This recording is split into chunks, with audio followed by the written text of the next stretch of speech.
अब आया असली स्वाद। अब आया स्वाद। जब स्वाद के पड़े हो लाले तो MDH का चंकी चाट मसाला डालें। MDH का चंकी चाट मसाला। MDH। नमस्कार, मैं हूं आपके साथ मृदुल शर्मा और आप देख रहे हैं देश का नंबर 1 न्यूज शो ये भारत की बात है। होगी देश की हर बात, दिखाएंगे आप देश और दुनिया की तमाम बड़ी खबरें। और आज की सबसे पहली खबर मध्य प्रदेश के उज्जैन से, जहां पर है महाकाल की नगरी। देख रहे हैं आप, महाकाल की नगरी में मंदिर से 100 मीटर दूर बुलडोजर क्यों गरजाए, आप सुनेंगे तो चौंक जाएंगे। दिखाता हूं आपको। पहले ये देख रहे हैं आप, चिकन मटन की दुकान और अवैध दुकान जिसे जमींदोज कर दिया गया, पूरी तरह मिट्टी में मिला दिया गया।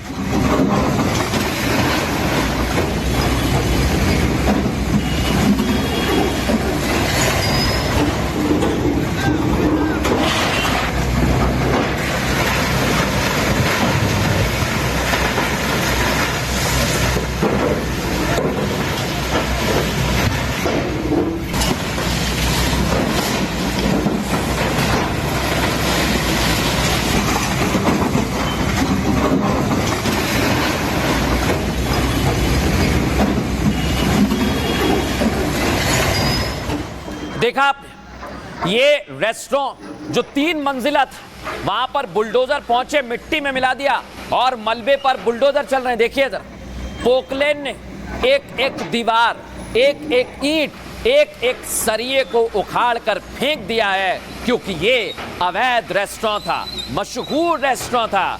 नॉनवेज यहां पर परोसा जा रहा था और इसे अब मिट्टी में मिला दिया गया है।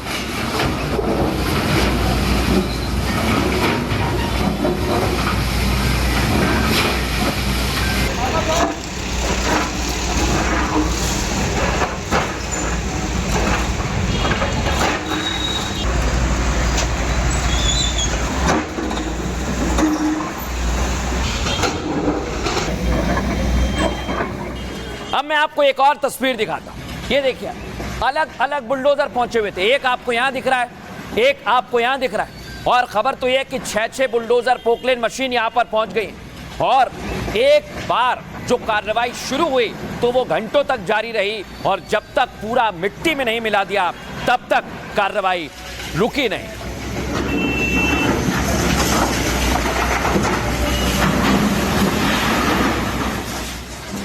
अब मैं आपको दिखाने वाला हूं कैसे ये कार्रवाई की है और कितने बुलडोजर यहां पर पहुंचे हुए थे। दिखाइए जरा, ये देखिए आप, बस आप बुलडोजर की संख्या गिने, 1 2 3, और अलग अलग जगह से हमें ये जानकारी हासिल हुई है कि दर्जन भर बुलडोजर पहुंचे और इसे मिट्टी में मिलाया। अब मैं आपको बताता हूं, जो तस्वीर सामने आई है, जो आप देख रहे हैं, जो मलबा पूरी तरह से मिट्टी में मिल गया, वो दिखता कैसा है जरा दिखाता हूं आपको।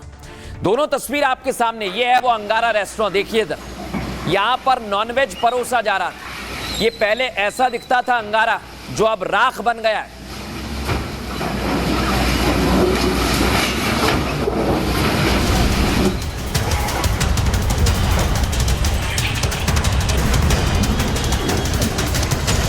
बाबा महाकाल की नगरी में ओम नमः शिवाय की गूंज रहती है। घंटों की गूंज सुनाई देती है। शंख की आवाज से पूरा शहर हर हर महादेव से गुंजायमान रहता है। उस उज्जैन में बीते कुछ महीने में मोहन सरकार का बुलडोजर गरज रहा है। 1 2 3 4 महाकाल मंदिर रोड पर 6-6 बुलडोजर का एक्शन ये बता रहा है कि मोहन यादव की फोर्स का ये हथियार जब चलना शुरू होता है तो बड़े से बड़े आलीशान इमारत जो अवैध रूप से खड़ी की गई है उसे मिट्टी में मिलाया जाता है। मोहन फोर्स का ये पंजा उज्जैन में ऐसा चला कि वहां का मशहूर अंगारा रेस्टोरेंट मिट्टी मिट्टी हो गया। ये रेस्टोरेंट मुस्लिम बहुल क्षेत्र में एक नॉनवेज की दुकान थी, जिसके महाकाल मंदिर मार्ग पर होने का कई बार हिंदूवादी संगठनों ने विरोध किया, लेकिन आज उसका नामो निशान मिट गया। इस मलबे के ढेर को देखकर शायद ही कोई पहचान पाए कि यहाँ कोई दुकान भी थी। अभी तो अवैध के खिलाफ मोहन सरकार का बुलडोजर थमेगा नहीं। और अब मैं आपको यह बताने वाला हूं मोहन फोर्स ने कैसे कार्रवाई की है, कब से यह कार्रवाई चल रही है। आइए जरा आपको दिखाते हैं। ये देखिए आप, मोहन फोर्स का बुलडोजर आज नहीं गरजा है, आपको लग रहा है कि आज ही गरजा है, पहले भी इस तरह की कार्रवाई हुई है और यह कार्रवाई लगातार जारी है। जून की तस्वीर आपको दिखा रहा हूं, जून, जुलाई और अगस्त में भी ये कार्रवाई चल रही है और आगे भी ये कार्रवाई जारी रहेगी। अब आपको एक और तस्वीर दिखाने वाला हूं मैं। ये तस्वीर जो आप देख रहे हैं ना, ये देखिए आप, ये बेगम बाग इलाका है। यहां पर 12 मकानों पर बुलडोजर गरजा। सोचिए जरा, कई मकान भी यहां पर बना लिए गए हैं जो अवैध है। दुकान तो दुकान, मकान भी अवैध बना लिए गए हैं। अब आप सोच रहे होंगे इतने बुलडोजर पहुंचे तो फोर्स की संख्या कितनी होगी। आप देखेंगे तो चौंक जाएंगे। देखिए, ये फोर्स वहां पर तैनात की गई और इस फोर्स का सीधा मतलब आप ये समझ सकते हैं कि इस समय सरकार ने कोशिश यही की है, मुस्लिम बहुल क्षेत्र है और कोई गड़बड़ी नहीं होनी चाहिए, इसलिए जबरदस्त एक्शन सामने आया है। फोर्स तैयार की गई थी लेकिन फिर भी हंगामे के आसार थे, इसलिए बैरिकेडिंग कर दी गई। देख रहे हैं आप, ये महाकाल की तरफ जाता है रास्ता और यहां पर बैरिकेडिंग की गई ताकि कोई भी असामाजिक तत्व कार्रवाई के दौरान माहौल ना बिगाड़े, क्योंकि कार्रवाई पूरी तरह से लीगल की जा रही है।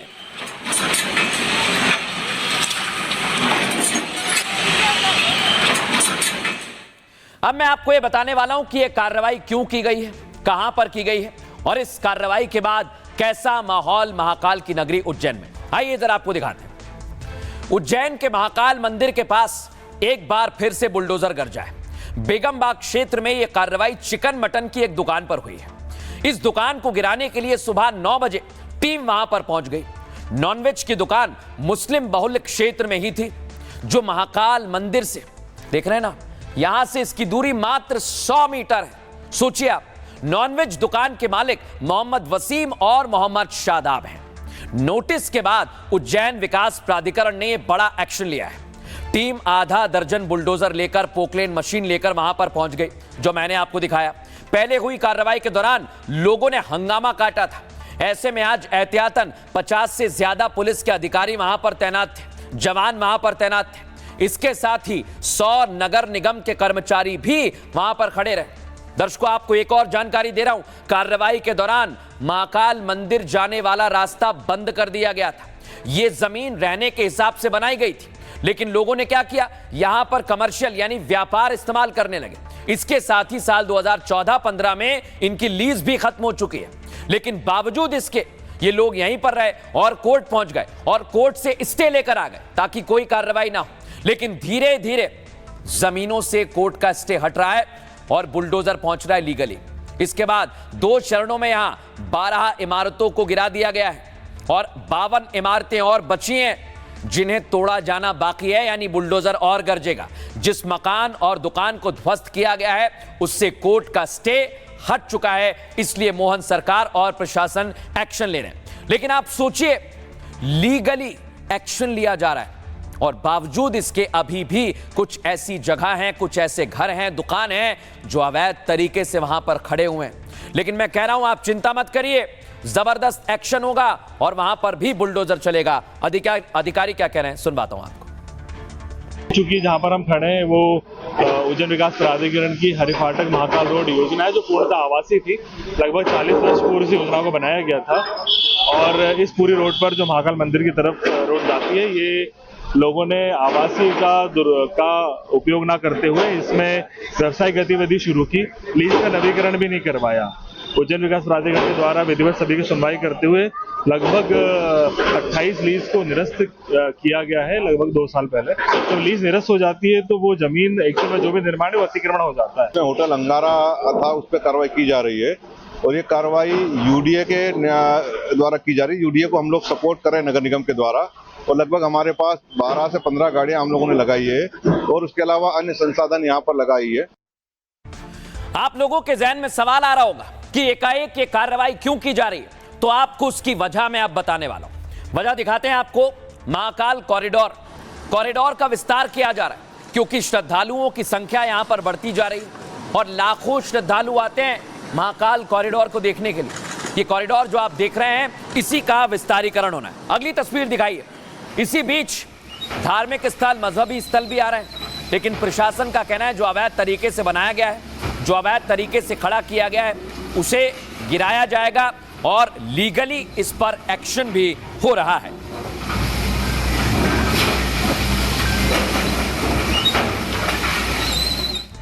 अब मैं आपको बताने वाला हूं कि अगर महाकाल मंदिर और महाकाल कॉरिडोर का विस्तार होगा तो वो कैसा होगा, कैसा दिखेगा, क्योंकि बहुत जरूरी है और इसके लिए पूरी तैयारी की जा रही है। महाकाल कॉरिडोर के लिए जमीन खाली करवाई जा रही है दर्शकों। ऐसा ही ये कॉरिडोर करीब 2.25 हेक्टेयर जमीन को खाली करवाया जा रहा है। महाकाल कॉरिडोर के विस्तार के लिए कई योजनाओं पर काम जारी है। महाकाल कॉरिडोर देश का पहला ऐसा धार्मिक कैंपस है जो पौराणिक सरोवर रुद्र सागर के किनारे डेवलप किया जा रहा है दर्शकों। महाकाल परिसर 2 से बढ़कर 20 हेक्टेयर किया जाना है, विस्तार ले रहा है, यानी ये यूपी के काशी विश्वनाथ कॉरिडोर से 4 गुना बढ़ा है और काशी विश्वनाथ कॉरिडोर 5 हेक्टेयर के एरिया में फैला हुआ है। अब आपको एक और बात बताता हूं, पीएम मोदी इसके लोकार्पण का पहला चरण 2022 में ही शुरू कर चुके हैं, जिसके बाद 1 लाख श्रद्धालु एक साथ घंटे भर में महाकाल में दर्शन करते हैं। कई लोग आप में से भी गए होंगे। 12 ज्योतिर्लिंग में से उज्जैन में महाकाल अकेला दक्षिण मुखी ज्योतिर्लिंग है, यह भी आप जान लीजिए। कई बार मंदिर को ध्वस्त करने के आक्रांताओं ने कोशिश की है, लेकिन वो असफल रहे। 11वीं शताब्दी में गजनी के सेनापति ने मंदिर को काफी नुकसान पहुंचाया था। आपको बता दें, साल 1234 में दिल्ली के शासक इल्तुतमिश ने मंदिर पर हमला किया था। तब धार के राजा देपाल देव ने मंदिर का पुनर्निर्माण करवाया था। हर कालखंड में हिंदू राजा जो भी हुए हैं वो महाकाल मंदिर का जीर्णोद्धार करवाते हैं और अब महाकाल मंदिर के विस्तारीकरण का काम तेजी से चल रहा है। अब मैं आपको दर्शकों बताता हूं कि महाकाल मंदिर का विस्तार क्यों जरूरी है। इसका बहुत बड़ा कारण है क्योंकि आप में से कई लोग जाते होंगे और वहां पर बड़े बड़े नेता भी पहुंचते। प्रधानमंत्री नरेंद्र मोदी भी महाकाल मंदिर गए, तस्वीर आप देख रहे हैं। और इसके साथ साथ महाकाल मंदिर में दर्शन के लिए सिर्फ प्रधानमंत्री नहीं, मुख्यमंत्री मोहन यादव भी गए और यहां पर भी एक तैयारी की जा रही है। आपको जेपी नड्डा भी दिखेंगे यहां पर। यानी कोशिश यही है कि जितने आम लोग आते हैं, खास लोग आते हैं, कोई दिक्कत ना हो। और एक और तस्वीर मैं आपको दिखाने वाला हूं, दिखाइए जरा तस्वीर, ये आप देखिए। अलग अलग सेलिब्रिटीज भी पहुंचते हैं, नेता भी पहुंचते हैं, लेकिन लोगों की संख्या बहुत ज्यादा है। और अब 2028 में सिंहस्थ आने वाला है। तस्वीर दिखाता हूं आपको, तस्वीर दिखाई, ये देखिए। सिंहस्थ यानी कुंभ जैसा प्रयागराज में हुआ, 2028 में मध्य प्रदेश के उज्जैन में आने वाला है।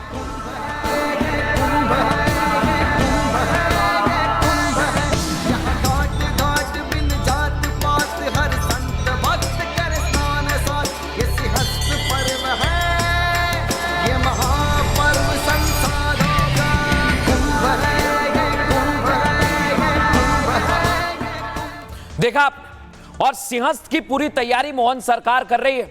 मैं आपको तस्वीर दिखाने वाला हूं, इसका भूमि पूजन हो गया, देख रहे हैं आप। मंत्री बैठे हुए हैं, तुलसी सिलावट, खुद बैठे हुए हैं मुख्यमंत्री मोहन यादव। लेकिन जब सिंहस्थ आएगा तो कैसा होगा उज्जैन मध्य प्रदेश का नजारा, अब मैं आपको दिखाने वाला हूं। आइए जरा दिखाते हैं आप कैसी तैयारी है। 12 ज्योतिर्लिंग में से एक महाकालेश्वर है, जैसा मैंने आपको बताया, और ये एकमात्र ऐसा ज्योतिर्लिंग है जो दक्षिण मुखी है। आपको यह भी बता दें, मान्यता है कि महाकालेश्वर मंदिर शिवलिंग स्वयंभू है और ज्योति के रूप में स्वयं स्थापित हुए थे। बड़े बड़े नेता, दूसरे सेलिब्रिटीज, आप लोग भी महाकाल जाते होंगे। हर रोज लाखों श्रद्धालु देश और दुनिया से आते हैं। 2028 में बाबा महाकाल की नगरी में सिंहस्थ कुंभ होने वाला है। और जानकारी आपको दे दें, सिंहस्थ 2028 की मोहन सरकार तेजी से तैयारी कर रही है। श्रद्धालुओं को कुंभ क्षेत्र तक आसानी से पहुंचाने का काम जारी है। इसके रास्ते में रेलवे स्टेशन, बुनियादी ढांचे सब कुछ दुरुस्त किए जा रहे हैं ताकि आम लोगों को दिक्कत ना आए। सीएम मोहन यादव का दावा है कि बाबा महाकाल की कृपा रही तो इस बार उज्जैन में सिंहस्थ 2028 में पिछले सारे रिकॉर्ड तोड़ दिए जाएंगे।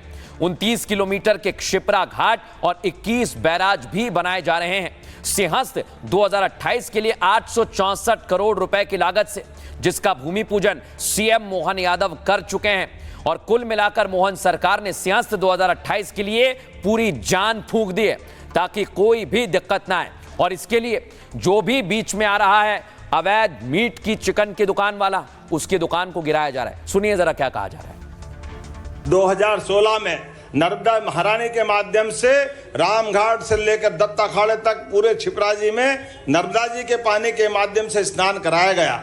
लेकिन साधु संतों ने कहा कि हाँ, हम उज्जैन आते हैं, सिंहस्थ में स्नान करना चाहते हैं, लेकिन सिंहस्थ में स्नान छिपराजी में करना चाहते हैं। अगर नर्मदा जी में ही करना तो अमरकंटक चले जाए, ओंकारेश्वर चले जाए, तो उज्जैन क्यों स्नान करने आए? इसलिए भावनाओं का सवाल है। हाँ, हमारी सरकार ने इस बात को भी उनके सिरोधार्य किया। हमने कहा कि आपके आशीर्वाद से महाराज जी, इस साल का जब हमारा सिंहस्थ होगा, सिंहस्थ में छिपराजी में पानी छिपराजी का ही आएगा। खबरों में आगे बढ़ेंगे और आपको बता दें, देश में लठमार सियासत हो रही है। बिहार से बंगाल तक बवाल मचा हुआ है।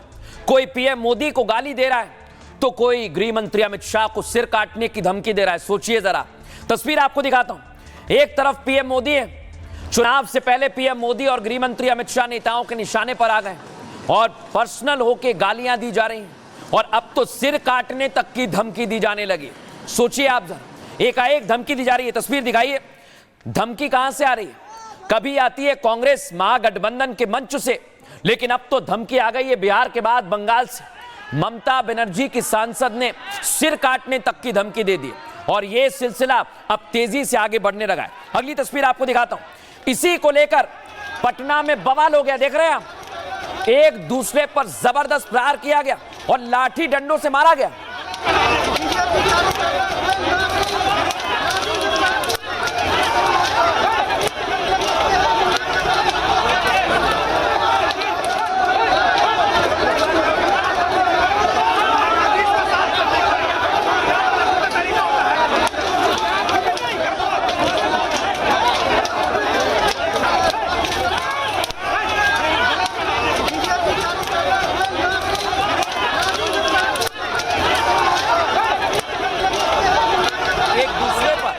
जबरदस्त प्रहार किया गया है और पार्टियों के झंडे से एक दूसरे पर हमला बोल दिया। अब मैं आपको दिखाता हूं, ये तो आपने देखा, लेकिन अंदर जाने की कोशिश बीजेपी के कार्यकर्ता चले गए कांग्रेस की दफ्तर की तरफ और देखिए जरा गेट पर कैसे पत्थर मारे अंदर घुसने की कोशिश की। देखिए जरा,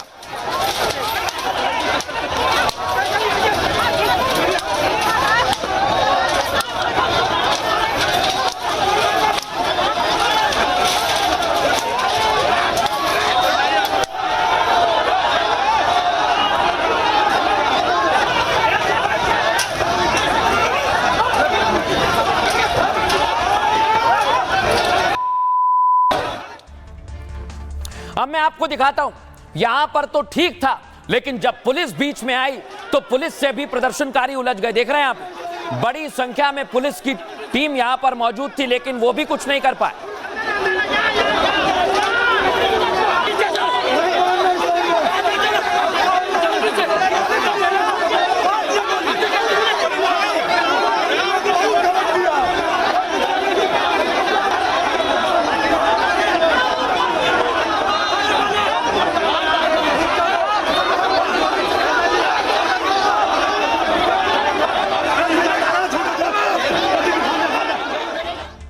पुलिस से झड़प हो रही है, लेकिन सिर्फ एक जगह प्रदर्शन नहीं हो रहा है, पूरे बिहार में कैसा प्रदर्शन किया जा रहा है। देखिए, बीजेपी के कार्यकर्ता अलग अलग शहरों में कह रहे हैं कि अपमान का बदला लिया जाएगा और जमकर नारेबाजी हो रही है।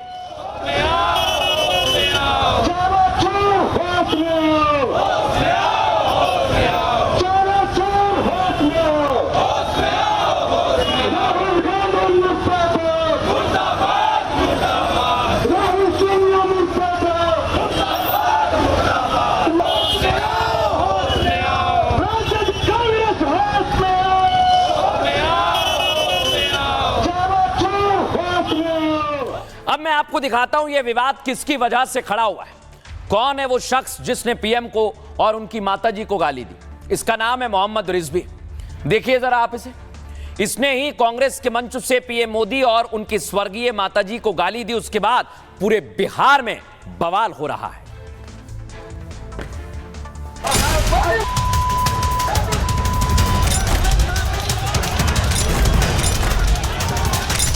राहुल गांधी बिहार में वोटर अधिकार यात्रा कर रहे हैं। इस बीच भयंकर बवाल हो गया। दरभंगा में कांग्रेस के मंच से कार्यकर्ता ने पीएम को जैसे ही गाली दी, बीजेपी ने पूरे प्रदेश में प्रदर्शन किया। सड़क पर सियासी तूफान खड़ा हो गया। पटना से लेकर दरभंगा तक बवाल हुआ। पटना में तो जमकर लाठी डंडे चले। कांग्रेस दफ्तर में बीजेपी के प्रदर्शनकारी घुस गए। पुलिस भी असहाय नजर आई। अभद्र टिप्पणी की मोदी की गाली की आंच बिहार से बंगाल तक पहुंच गई है, जहां टीएमसी सांसद महुआ मोइत्रा ने गृह मंत्री को धमकी दे डाली है। তাই আমাদের জমি কেড়ে নিচ্ছে, তা তোমার প্রথমেই তো অমিত শাহের মাথাটা কেটে তোমার টেবিলে দেওয়া উচিত। पीएम और गृह मंत्री को गाली दी जा रही है। इधर गृह मंत्री का कहना है, जितनी गाली मिलेगी कमल उतना ही खिलेगा। जितनी ज्यादा गालियां मोदी जी को आप दोगे, कमल का फूल इतना ही बड़ा होकर खिलकर आसमान तक पहुंचे। बिहार में चुनाव सिर पर हैं, बंगाल में बिहार के बाद चुनाव हैं और दोनों जगह पर गाली पर बवाल खड़ा हो गया है। अब मैं आपको बताता हूं, बिहार में लठमार सियासत होने लगी और गाली पर कैसे बवाल हुआ। आइए जरा आपको विस्तार से बताते हैं। ये आप देख रहे हैं, कांग्रेस और बीजेपी के कार्यकर्ता आमने सामने आ गए, एक दूसरे को अपने ही झंडे से मारा। दरभंगा में कांग्रेस के मंच से पीएम मोदी को गाली दी गई। पीएम मोदी को दी गई गाली के बाद बवाल मच गया है। पटना, दरभंगा, मुजफ्फरपुर में जमकर हंगामा हुआ है। बीजेपी कार्यकर्ताओं ने सड़क पर उतरकर प्रदर्शन किया है। सिर्फ इतना ही नहीं, बीजेपी कार्यकर्ता कांग्रेस के दफ्तर के अंदर घुस गए। सोचिए आप, इसके बाद बीजेपी और कांग्रेस के कार्यकर्ता ऐसे आमने सामने आ गए। दोनों तरफ से लाठी डंडे चलने लगे, एक दूसरे को मारा जाने लगा। आनन फानन में पुलिस की टीम पहुंच गई। दर्शकों, उनके साथ भी धक्का मुक्की की गई है। सिर्फ इतना ही नहीं, दरभंगा में बीजेपी कार्यकर्ताओं ने जोरदार प्रदर्शन किया। नाराज कार्यकर्ताओं ने राहुल और तेजस्वी का पुतला फूंक डाला। नाराज कार्यकर्ता पीएम को गाली देने के बाद बहुत ज्यादा गुस्से में है। बता दें, पीएम मोदी को मोहम्मद रिजवी नाम के शख्स ने गाली दी थी और पीएम को गाली देने वाला आरोपी मोहम्मद रिजवी पेशे से ड्राइवर है। बीजेपी ने इस मामले में कार्रवाई की मांग को लेकर आज प्रदेश भर में हंगामा किया। पुलिस ने शिकायत के बाद आरोपी को गिरफ्तार कर लिया है। अब मैं आपको यह भी जानकारी दे दूं, पुलिस ने तो गिरफ्तार कर लिया है, लेकिन इसे लेकर सियासत गर्मा गई। सुनिए जरा क्या कुछ कहा जा रहा है। एक घुसपैठिया बचाओ यात्रा जो उन्होंने बिहार में निकाली है, उसमें राहुल गांधी के स्वागत के मंच पर से नरेंद्र मोदी जी की स्वर्गीय माता जी के लिए अपशब्द बोलकर सबसे घृणित काम कांग्रेस के नेताओं ने किया है। कौन है जो गिरफ्तार हुआ है, किसका आदमी है, किसने करवाया, उससे पता लगाइए। ये क्या बदतमीजी कर रखी है, गुंडागर्दी कर रखी है सदाकत आश्रम पे। जनता सब देख रही है, पूरा देश देख रहा है भारतीय जनता पार्टी की गुंडागर्दी। प्रधानमंत्री मोदी जी के प्रति अपशब्दों का प्रयोग करने का मतलब सूरज पे थूकने जैसा है। ये थूक इनके ऊपर आ रहा है। जनता जनार्दन इनके कृत्यों पर कहीं न कहीं उसकी निंदा कर रही है, अपने को अपमानित महसूस कर रही है। 140 करोड़ भारतवासी अपने आप को अपमानित महसूस कर रहे हैं। डराकर हिंसा के माध्यम से विरोधियों की आवाज को कुचलना ये संभव नहीं होगा। हम पूरी ताकत से लड़ेंगे और हिंसा से कोई डरने वाला नहीं है, लेकिन ये कहीं ना कहीं उनकी घबराहट का परिचय है। मां का अपमान कोई हिंदुस्तानी नहीं सहेगा। कांग्रेसियों को मिट्टी में मिला देंगे। कांग्रेस को शर्म आना चाहिए राजद के लोगों को। देखा आपने, विरोध किया जा रहा है, लेकिन अब यहां तक तो बात ठीक थी, लेकिन अब तो गृह मंत्री अमित शाह को सिर काटने की धमकी दी जा रही है। सोचिए जरा, देश के गृह मंत्री तो ऐसी भाषा का इस्तेमाल किया जा रहा है और कर कौन रहा है। तस्वीर आपको दिखाता हूं, ममता की करीबी, दिखाइए जरा तस्वीर। यह टीएमसी की सांसद है महुआ मोइत्रा, आपने देखा होगा इन्हें, अभी हाल ही में विदेश भी गई हैं, लेकिन कैसे वो अमित शाह को गाली दे रही हैं, अमित शाह को सिर काटने की धमकी दे रहे हैं। सुनिए जरा। প্রধানমন্ত্রী 15ই আগস্টে তিনি লালকেল্লায় দাঁড়িয়ে বলছিলেন যে অনুপ্রবেশকারী যে ভারতের যে আমাদের জনবিন্যাসটা নাকি সেটা জনগণ বিন্যাস সেটা নাকি বদলে যাচ্ছেন, ডেমোগ্রাফিক একটা চেঞ্জ হচ্ছে, এইসব বলছিলেন। তিনি যখন এই কথাগুলো বলছিলেন, প্রথম সারিতে তার স্বরাষ্ট্রমন্ত্রী নির্লজ্জভাবে দাঁড়িয়ে হ্যাঁ হ্যাঁ করে তিনি হাততালি দিচ্ছেন। তা আমি জিজ্ঞেস করছি, যদি ভারতের সীমান্ত রক্ষা করার আমাদের কেউ নেই, যদি অন্য দেশের মানুষরা রোজে শয়ে শয়ে লাখে লাখে কোটি কোটিতে ঢুকে যাচ্ছে, যে আমাদের মা বোনদের উপর চোখ দিচ্ছে, আমাদের জমি কেড়ে নিচ্ছে, তা তোমার প্রথমেই তো অমিত শাহের মাথাটা কেটে তোমার টেবিলে দেওয়া উচিত। देखा आप कह रहे हैं कि गृह मंत्री अमित शाह का सिर काटकर टेबल पर रख देना चाहिए। आप सोचिए कि विपक्ष की मानसिकता हो क्या गई।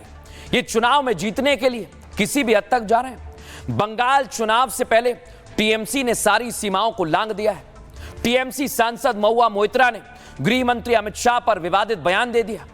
महुआ मोइत्रा ने कहा कि गृह मंत्री अमित शाह का सिर काटकर टेबल पर रख देना चाहिए। सोचिए, अवैध घुसपैठ के मामले में एक सवाल पर महुआ मोइत्रा ने यह विवादित बयान दिया। सांसद महुआ मोइत्रा जो आपको इधर दिखाई दे रही हैं, पश्चिम बंगाल के नदिया जिले में थी जब उन्होंने यह बयान दिया। सांसद महुआ मोइत्रा के इस बयान से उनकी मुश्किल और ज्यादा बढ़ गई है। पुलिस ने उनके खिलाफ मामला दर्ज कर लिया है। इतना ही नहीं, नदिया के कृष्णा नगर में यह मामला दर्ज किया गया है। और आपको बता दें, इंडिया अलायंस की बदजुबानी पर गृह मंत्री अमित शाह ने पलटवार भी किया है। शाह ने कहा कि बीजेपी को जितनी गाली मिलेगी कमल उतना ही खिलेगा। शाह के साथ साथ पूरी पार्टी ने विपक्ष की बदजुबानी पर मोर्चा खोल दिया है।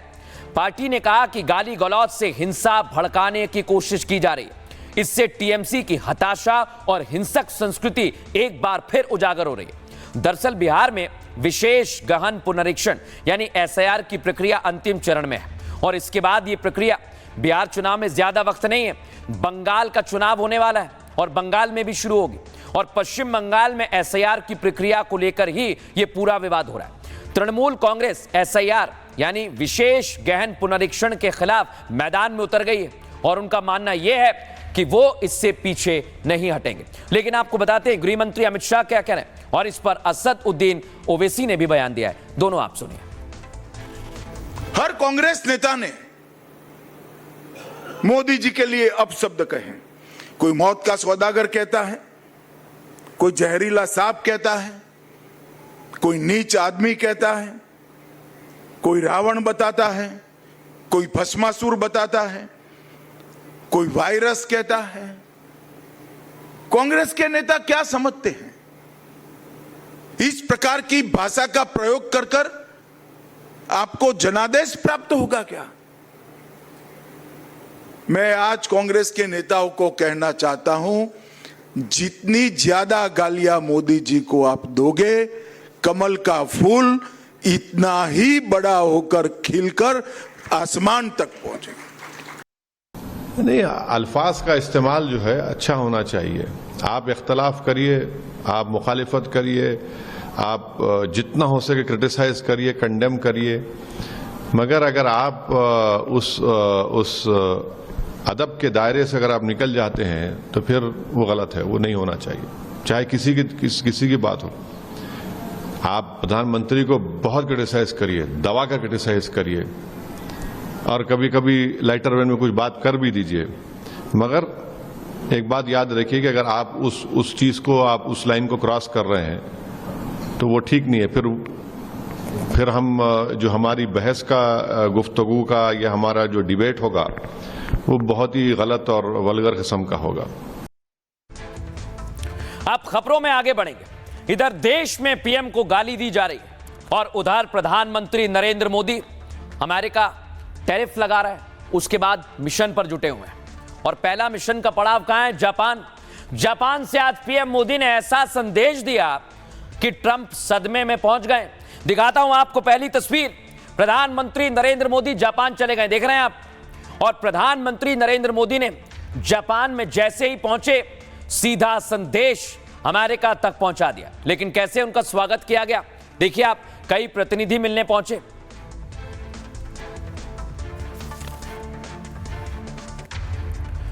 और जैसे ही प्रधानमंत्री का स्वागत हुआ, कल हमने आपको जानकारी दी थी कि प्रधानमंत्री जब बंगाल पहुंचे, माफ कीजिएगा, जापान पहुंचे हैं, उसके बाद कैसे प्रवासी भारतीय इंतजार कर रहे हैं, सुनिए जरा।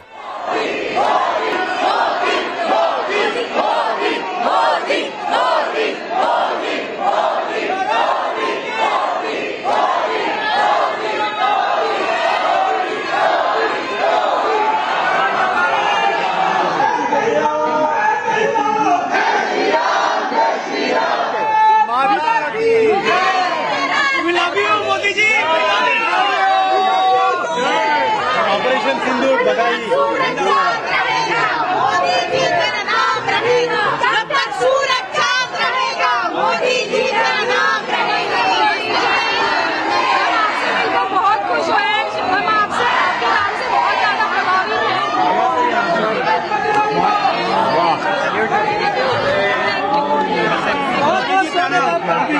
मोदी जी प्रणाम।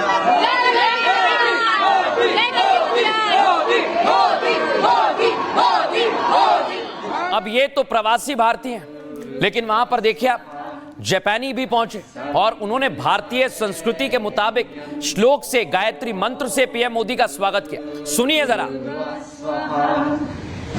ओम भूर्भुवः स्वः तत्सवितुर्वरेण्यं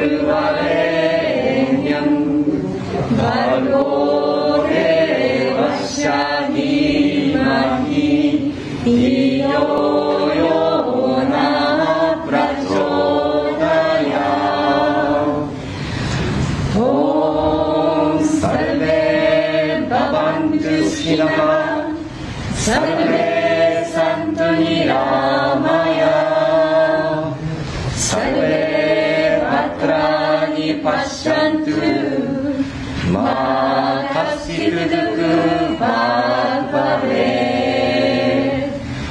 ॐ शान्ति शान्ति शान्ति। देखा आपने, प्रधानमंत्री नरेंद्र मोदी ने ताली बजाकर अभिवादन किया। लेकिन अब मैं आपको दिखाता हूं और भी रंग भारत के, जो जापान में प्रधानमंत्री नरेंद्र मोदी ने देखे। ये भरतनाट्यम का भी प्रस्तुतिकरण किया जा रहा है और प्रधानमंत्री नरेंद्र मोदी के लिए जापान में यह विशेष स्वागत किया गया है।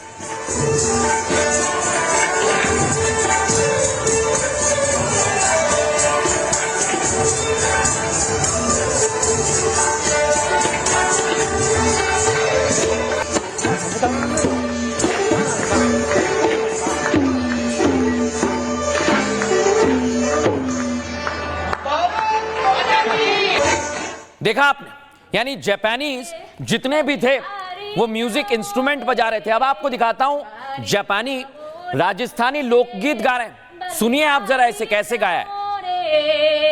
बारी जावो रे बलिहारी जावो रे, मारे सतगुरु आंगन आया रे, मेवारी जावो रे।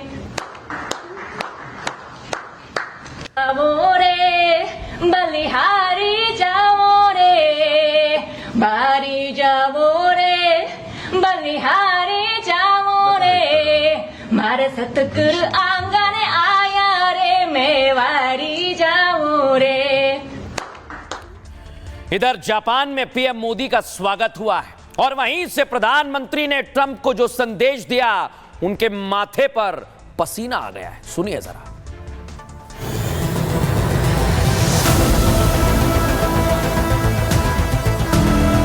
मारे सतगुरु आंगन आया रे, मेवारी जाऊं रे।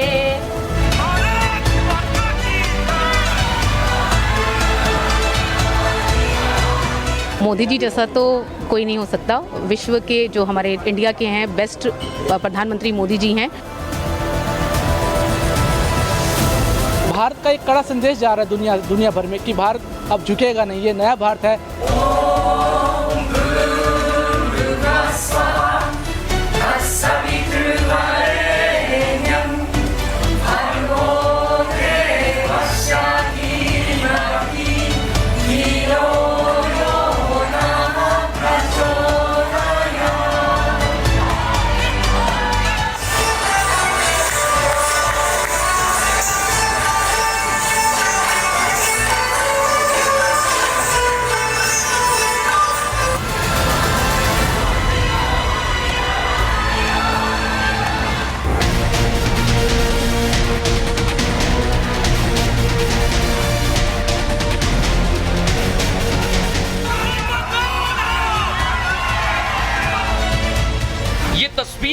कुछ कहती हैं। इन आंखों में आप भावनाओं का समंदर देख सकते हैं। यही पीएम मोदी की ताकत है। यही ट्रंप को भारत का एक संदेश है कि जिस शख्स को तुम टारगेट कर रहे हो उसके अंदर पूरा का पूरा हिंदुस्तान समाया हुआ है। इसी ताकत का तकाजा है कि मोदी ने जापान से ट्रंप को संदेश दिया है।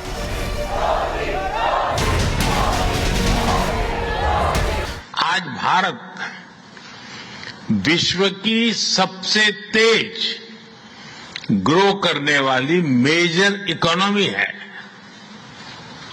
और बहुत जल्द विश्व की तीसरी सबसे बड़ी इकोनॉमी बनने जा रहा है। जापान की धरती पर उतरते ही मोदी ने ट्रंप को टारगेट पर लिया। मोदी ने बहुत कुछ कहा है जिसका सीधा संदेश ट्रंप को है। रही सही कसर जीडीपी के आंकड़े ने पूरी कर दी, जिसे ट्रंप ने डेड इकोनॉमी बताया था। मैं आप सबसे आग्रह करता हूं, कम make in India, make for the world. आप भी तैयार है ना?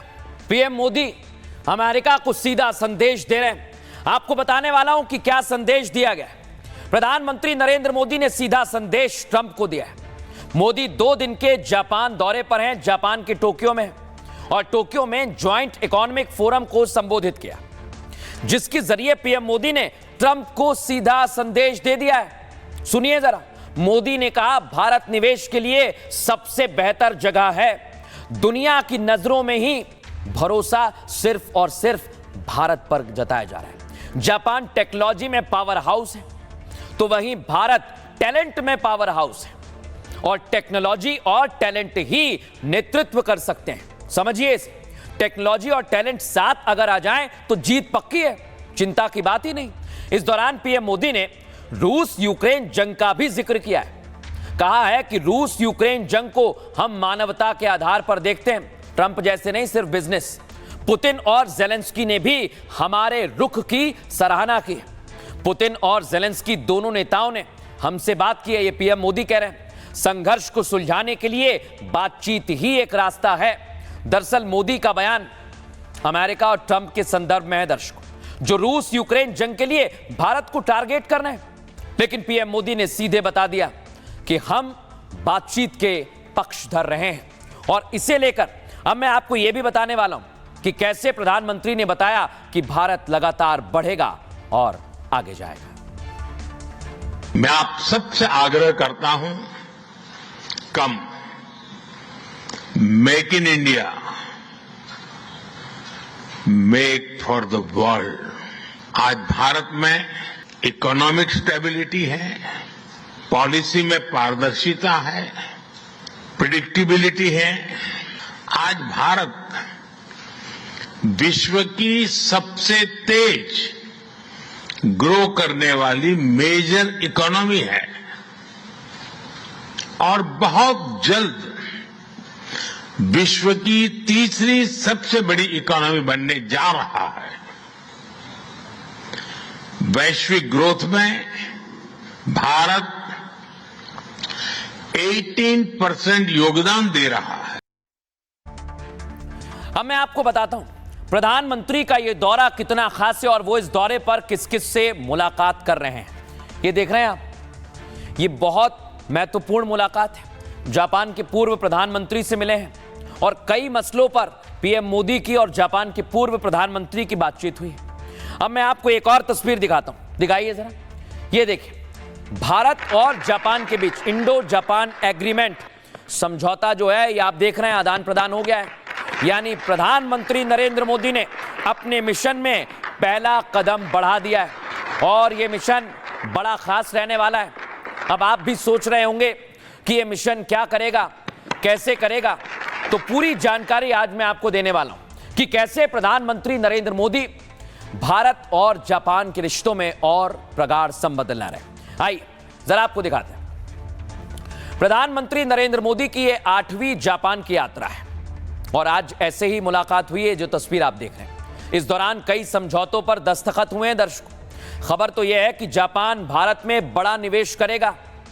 10 साल में करीब 6 लाख करोड़ के निवेश का लक्ष्य रखा गया है। और सुनिए, जो छोटे और लघु उद्योग हैं उनके प्रमोशन पर पूरा जोर दिया जाएगा। आपके काम की खबर है, दोनों देशों के बीच स्टार्टअप पर विशेष ध्यान दिया जाएगा। दिक्कत नहीं आएगी, चाहे वो सेमीकंडक्टर हो या फिर कम्युनिकेशन की सप्लाई हो, सब पर ध्यान दिया जाएगा। सिर्फ इतना ही नहीं, क्लीन एनर्जी और मेडिसिन की सप्लाई और ज्यादा बढ़ाई जाएगी। अब आपको एक और जानकारी दे दूं, आर्टिफिशियल यानी एआई पर नई पहल की जाएगी। दोनों देश इस पर सहमत हो गए। हाइड्रोजन अमोनिया से जुड़े हुए समझौते भी दोनों देशों के बीच में हुए हैं। खनिज से जुड़े हुए समझौते भी भारत और जापान ने किए हैं। दुनिया भारत और जापान की दोस्ती की मिसाल दे रही है। जापान ने 24 साल में 37 लाख करोड़ का निवेश किया है। जापान भारत में विदेशी निवेश करने वाला 5वां सबसे बड़ा देश है। 2000 से 2024 यानी 24 साल में 37 लाख करोड़ का निवेश जापान से आया है और ये और ज्यादा आगे बढ़ेगा। लेकिन अब मैं आपको बता दूं दर्शकों, यहां से ट्रंप, अमेरिका दोनों परेशान होने वाले हैं, क्योंकि पीएम मोदी और जापान और भारत दोनों साथ आ गया है और क्या बड़ा ऐलान किया है आज, वो आपको जरूर सुनना चाहिए। हम दोनों एकमत है कि विश्व की 2 बड़ी अर्थव्यवस्थाओं और जीवंत लोकतंत्रों के रूप में हमारी साझेदारी केवल दोनों देशों के लिए ही नहीं बल्कि वैश्विक शांति और स्थिरता के लिए भी अत्यंत महत्वपूर्ण है। आज हमने अपनी special strategic and global partnership में एक नए और सुनहरे अध्याय की मजबूत नींव रखी है। हमने अगले दशक के लिए एक रोड मैप बनाया है। 6 years ago, in August, I had the pleasure of visiting 6 साल पहले मुझे वाराणसी आने का सौभाग्य मिला था, जहां मैं भारत के भारतीय इतिहास को देखकर हैरान रह गया था। भारत और जापान के रिश्ते सदियों पुराने हैं, जिसकी नींव काफी मजबूत है। अगली पीढ़ी की चुनौतियों से निपटने के लिए हमें एक दूसरे की ताकत का लाभ उठाने की जरूरत है। वैश्विक शांति और स्थिरता के लिए भारत और जापान का सहयोग महत्वपूर्ण है। अब देखिए, आपको ये जानकारी भी होनी चाहिए कि पीएम मोदी ने कितने देशों में अब तक दौरे किए हैं, क्योंकि ये भारत के लिए आने वाले भविष्य में बहुत जरूरी होने वाला है। आइए आपको बताता हूं, अमेरिका जो इस समय सबसे ज्यादा आंख दिखा रहा है, 10 बार पीएम गए हैं, लेकिन ट्रंप ने अपने फायदे के लिए रिश्ता बिगाड़ लिया। इधर जापान प्रधानमंत्री 8 बार गए और शिंजो आबे से लेकर अब तक लगातार पहुंचे पीएम मोदी और कई समझौते हुए। फ्रांस में भी 8 बार प्रधानमंत्री नरेंद्र मोदी जा चुके हैं। अब आपको एक और जानकारी मैं दे रहा हूं, मूव कीजिए इसे। रूस 7 बार गए, व्लादिमीर पुतिन भी अब भारत आएंगे, मूव कीजिए। संयुक्त अरब अमीरात 7 बार प्रधानमंत्री नरेंद्र मोदी गए हैं। जर्मनी प्रधानमंत्री नरेंद्र मोदी 6 बार गए और नेपाल 5 बार गए हैं और इसी के साथ चीन 5 बार गए हैं। अब जापान से चीन जाने वाले हैं एससीओ में। सिंगापुर का दौरा भी पीएम मोदी ने 5 बार किया है और यहां पर प्रधानमंत्री की कोशिश यही है कि वो दुनिया को साथ लाएं ताकि भारत पर कोई असर ना पड़े। लोग इस पर क्या कह रहे हैं, सुनवाते हैं आपको। जन सेवा में लगे हुए हैं। यहाँ भी आके उन्होंने एक एक को सेटिस्फाई किया, एक एक से मिले और सच में जो उनका जो विजन है वो आज भारत को कहाँ ले जा रही है हम सब देख रहे हैं। मोदी जी की जो नीतियाँ हैं, स्पेशली जो ब्रिक्स को लेकर के अभी इन्होंने कदम उठाया है और जो टैरिफ के लिए जो है ये शॉर्ट टर्म चीज़ें हैं, बहुत ज़्यादा चिंता करने की ज़रूरत नहीं है। जापान में जितने भी भारतीय हैं और भारत में भी जितने भारतीय हैं वो सब उनके साथ में है। उन्होंने तो देश को जिस ऊंचाई पे लेके गया है ये काबिल तारीफ है और ये आने वाले फ्यूचर हमारा उनके हाथों में है। हम कह सकते हैं कि अभी भारत का फ्यूचर सुरक्षित हाथों में है। विश्व के जो हमारे इंडिया के हैं बेस्ट प्रधानमंत्री मोदी जी हैं और मैं चाहती हूं कि हर बार मोदी ही सरकार आए। पूरे विश्व में डंका बजा रहा है, बल्कि भारत में नहीं, भारत से बाहर अमेरिका आज अपने भारत के घुटनों पे है, पाकिस्तान भारत के घुटनों पे है। भारत का एक कड़ा संदेश जा रहा है दुनिया भर में कि भारत अब झुकेगा नहीं। ये नया भारत है, घर में घुसकर मारेगा और घर में घुसकर बदला भी लेगा। अब नए भारत की एक और बात आपको बताता हूं जो ट्रंप को, अमेरिका को करारा तमाचा है। डोनाल्ड ट्रंप ने भारत पर कटाक्ष किया था। क्या कहा था? भारत की अर्थव्यवस्था डेड इकोनॉमी है, यानी मर चुकी है। आज राष्ट्रपति डोनाल्ड ट्रंप के मुंह पर करारा तमाचा लगा है। भारत की अर्थव्यवस्था दुनिया में सबसे तेजी से बढ़ने वाली अर्थव्यवस्था है। और बड़ी खबर बता रहा हूं, रिपोर्ट आई है, पहली तिमाही में जीडीपी 7.8% पर पहुंच गई है। पिछले साल भारत में विकास दर इतनी ज्यादा कभी नहीं रही है। और आरबीआई ने भी अप्रैल और जून में 6.5% जीडीपी का अनुमान लगाया था दर्शकों, लेकिन इस बात के संकेत अब मिल गए कि इस साल जीडीपी 7% को छू सकती है, जबकि अब तक का आकलन केवल 6.7% का रहने वाला था। अब आपको बता दूं, एक तरफ भारत की जीडीपी में उछाल हो रहा है और दूसरी तरफ अमेरिका की जीडीपी 3% पर है। और जीडीपी में अमेरिका भारत के आसपास इस समय नहीं है, यानी भारत तेज गति से आगे बढ़ रहा है। अब इसे लेकर संघ प्रमुख मोहन भागवत क्या कहें, सुनिए जरा। स्वदेशी का पालन करना यानी क्या है, जो घर में बनता है वो बाहर से नहीं लाना। गर्मी के दिनों में आप अच्छा नींबू की शिकंजी बनाकर खा सकते हो, वे पी सकते हो, वो कोका कोला और क्यों लाना, या स्प्राइट भी बाहर का पेय क्यों लाना। हमारी इकोनॉमी को कोई फर्क नहीं पड़ने वाला है। मुझे पूरा विश्वास है अपने इस देश की सरकार पे कि हमारे देश के नागरिकों पे कोई नुकसान नहीं आने देंगे। हम लोगों के देश की जो इतनी बड़ी जनता है, हमारे सरकार का एक दायित्व है, एक रिस्पॉन्सिबिलिटी है कि हम अपनी जनता की भलाई के लिए जो सही कदम उठाना है उठाएंगे। जहां हमें अच्छा मार्केट मिलेगा अपने देश के लिए, वहां से उस मार्केट को हम लोग अप्रोच करेंगे और हर तरह की अलग मजबूती भी हम लोग आपस में साथ चल के लेंगे। दर्शकों, इधर हमारी जीडीपी बढ़ रही है और उधर सेना की ताकत भी बराबर बढ़ती जा रही है। और मैं आपको आज एक और खबर दिखाने वाला हूं, यह आपकी जानकारी बढ़ाने वाली खबर है, इसलिए आपको देखना चाहिए। भारतीय नौसेना का बाहुबली, ये देख रहे हैं आप, ये है तेजस। और तेजस भारत की ताकत है, ये दुनिया जानती है। और तेजस को लगातार भारत अपग्रेड कर रहा है फ्यूचर जनरेशन के लिए, यानी भविष्य के लिए भारत इसे पूरी तरह तैयार कर रहा है।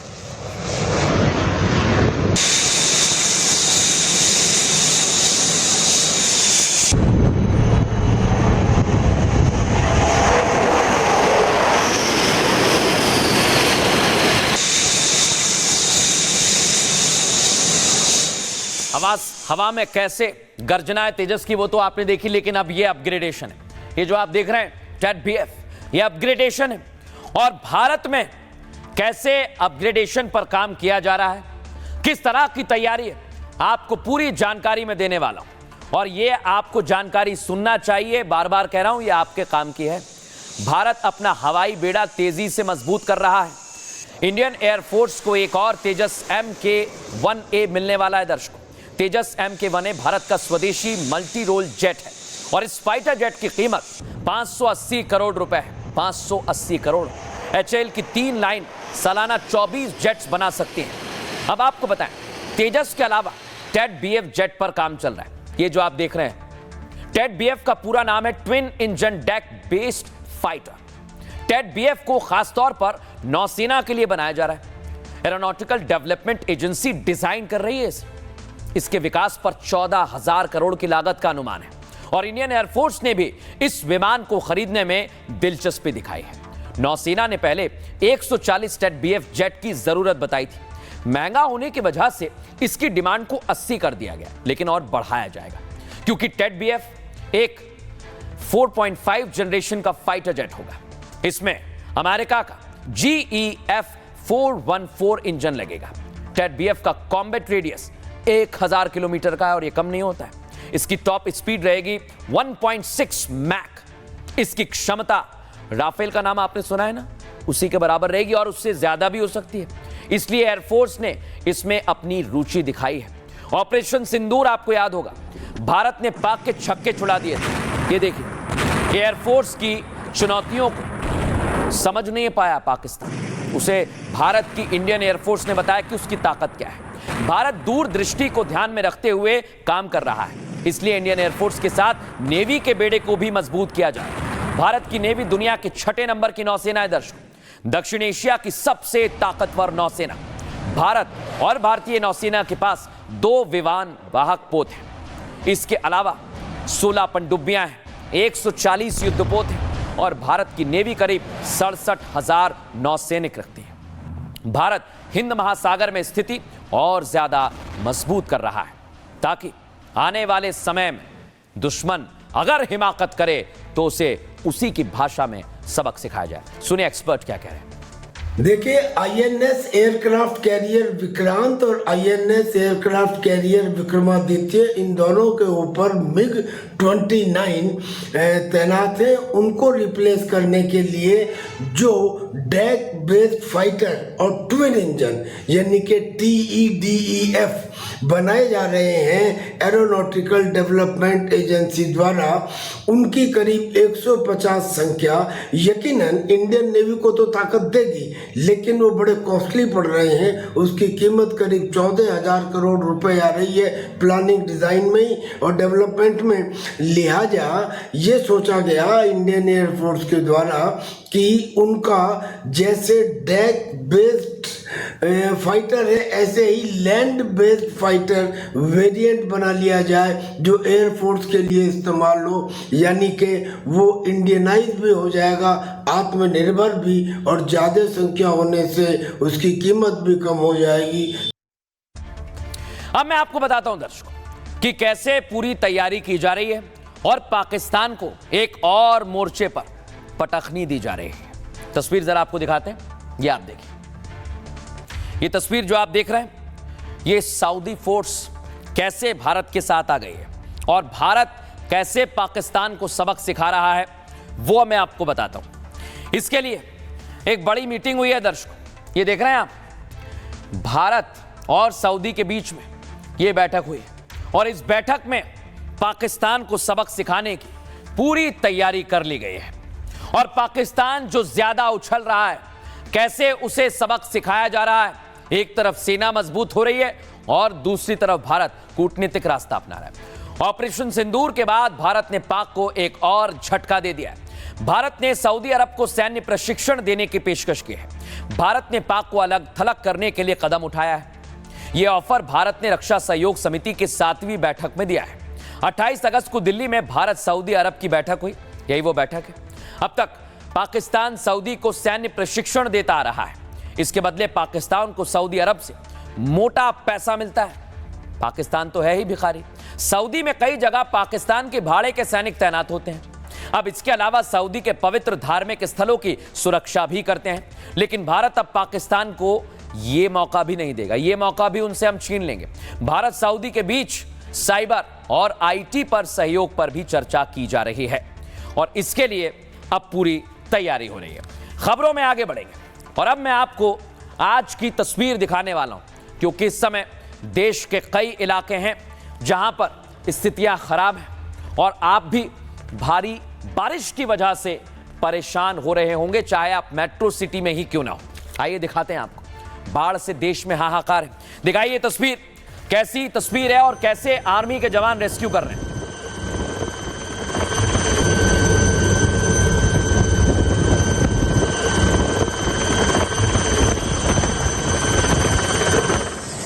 अब मैं आपको दिखाता हूं BSF के जवानों ने कैसे रेस्क्यू किया। देख रहे हैं आप, ये गुरदासपुर की तस्वीर मैं आपको दिखा रहा हूं।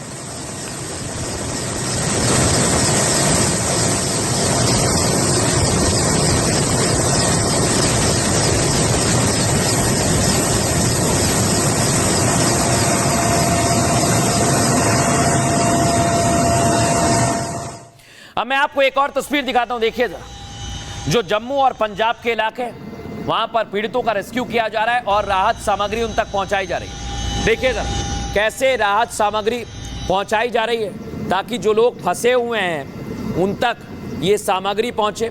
कुछ लोग फंसे हुए हैं, उन्हें आर्मी अलग अलग जगहों से निकालने की भी पूरी कोशिश कर रही है।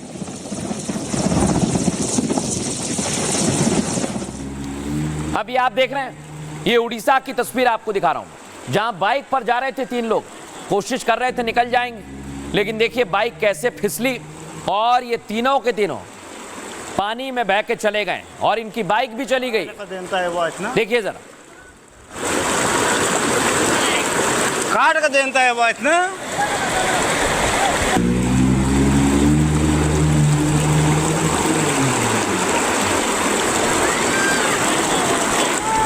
का देता है वो इतना काट का देता है वो इतना। अब मैं आपको दक्षिण भारत में देखिए, तिरुमाला मंदिर के अंदर पानी चला गया है और ये तस्वीर बताती है कि इस समय उत्तर भारत हो, दक्षिण भारत हो, पूर्व हो, पश्चिम हो, हर जगह पर ऐसी ही स्थिति बनी हुई है जहां पर बारिश की वजह से लोगों को दिक्कत हो रही है।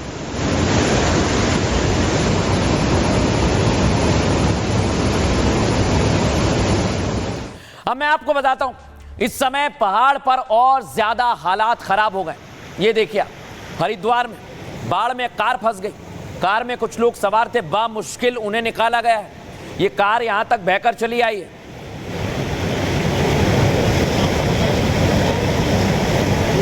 गाड़ी स्टार्ट कर रही है।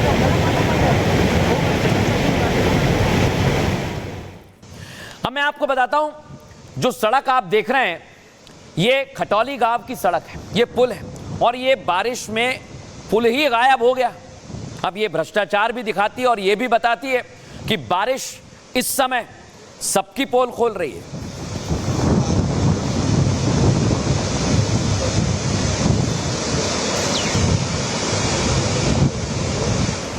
अब जैसा मैंने आपको कहा कि मेट्रो सिटी में भी ऐसे ही हालात बने हुए हैं। ये आप देखिए, यमुना का जल स्तर बढ़ता जा रहा है और कई लोग तो पानी में तैर रहे हैं। दिल्ली में अलग अलग इलाकों में भारी बारिश की वजह से जल भराव की स्थिति देखी जा रही है।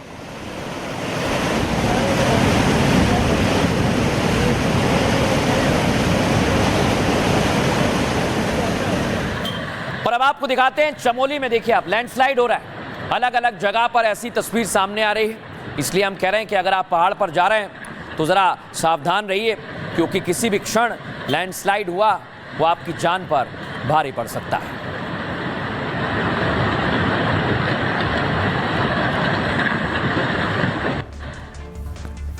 तो देखा आपने, बाढ़ बारिश की वजह से लोग परेशान हो रहे हैं और कई लोगों को गुस्सा भी आता है।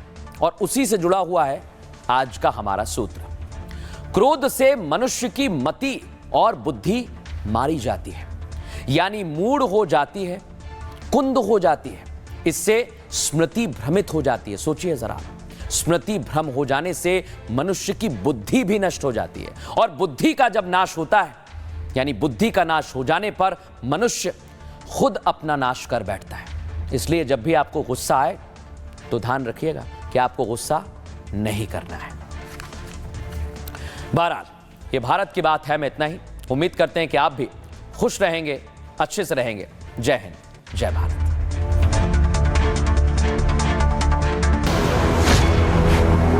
MDH की हल्दी मिर्ची धनिया करे कमाल, ये रंग दे, ये खुशबू दे, ये तीखा, ये कम पड़े, क्या निराला MDH मसाला।